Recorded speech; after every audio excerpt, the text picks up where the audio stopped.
তো কিভাবে আপনারা আপনাদের কম্পিউটার অথবা মোবাইল ব্যবহার করে প্রফেশনাল লেভেলের পাসপোর্ট সাইজের ছবি করতে পারবেন সেটি আজকে দেখিয়ে দিব। আজকের এই ভিডিওটির মাধ্যমে আপনি জানতে পারবেন আপনি কিভাবে নিজেই একটি প্রফেশনাল লেভেলের পাসপোর্ট সাইজের ছবি বের করতে পারবেন মোবাইল অথবা কম্পিউটার ব্যবহার করে। তো চলুন ভিডিওটি শুরু করা যাক। প্রথমে আমরা কম্পিউটারের ব্রাউজার ওপেন করে cutout.pro-তে প্রবেশ করব। এরকম একটি ইন্টারফেস আসবে, AI powered automatic visual design platform. তো এখানে বিভিন্ন ধরনের টুলস রয়েছে কাজ করার। তো আজকের যেটা আমি দেখাবো আপনাদের সেটা হচ্ছে পাসপোর্ট ফটো মেকার। প্রথমে প্রোডাক্টের উপরে মাউসের কার্সরটি রাখলে এরকম একটি লিস্ট দেখতে পারবেন। এখান থেকে আমি পাসপোর্ট ফটো মেকারে ক্লিক করব। তারপর এখানে দেখতে পাচ্ছেন গোলাপি কালার আপলোড ইমেজ। এখানে আপলোড ইমেজে ক্লিক করে ব্রাউজ করে আমি আমার ছবিটি সিলেক্টেড ছবিটিকে এখানে নিয়ে আসবো।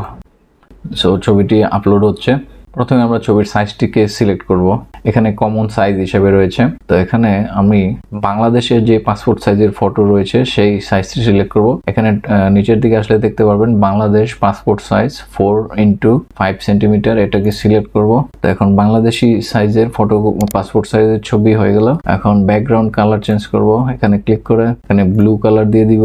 তারপরে আমার যেহেতু এখানে একটি টি শার্ট পরে রয়েছে, এটি ভালো দেখাচ্ছে না, কারণ আমি ড্রেসটিও চেঞ্জ করে দিব। তো ড্রেস চেঞ্জ করার জন্য এই যে এখানে টি শার্টের মধ্যে একটি চিহ্ন দেখতে পাচ্ছেন, এখানে ক্লিক করবেন। তো এখানে বিভিন্ন ধরনের ড্রেসের প্যাটার্ন পেয়ে যাবেন। এখান থেকে আপনার পছন্দনীয় যে কোনো একটি ড্রেসে ক্লিক করলেই ড্রেসটিও চেঞ্জ হয়ে যাবে এভাবে।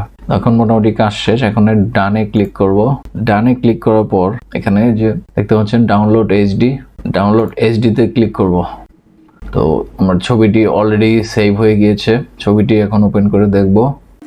আমার পাসপোর্ট সাইজের ছবি কিন্তু অলরেডি ডান হয়ে গেল।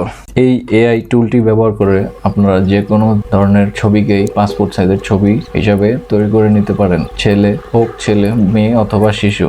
এই ধরনের আরও ইনফরমেটিভ ভিডিও পেতে আমার চ্যানেলটিকে সাবস্ক্রাইব করে সাথে থাকুন, অথবা ফেসবুক পেজ থেকে দেখলে পেজটিকে ফলো দিয়ে সাথে থাকুন এবং বন্ধুদের সাথে শেয়ার করতে পারেন, হয়তো যে কারো কাজে লাগতে পারে। ধন্যবাদ, দেখা হবে পরবর্তী কোনো ভিডিওতে।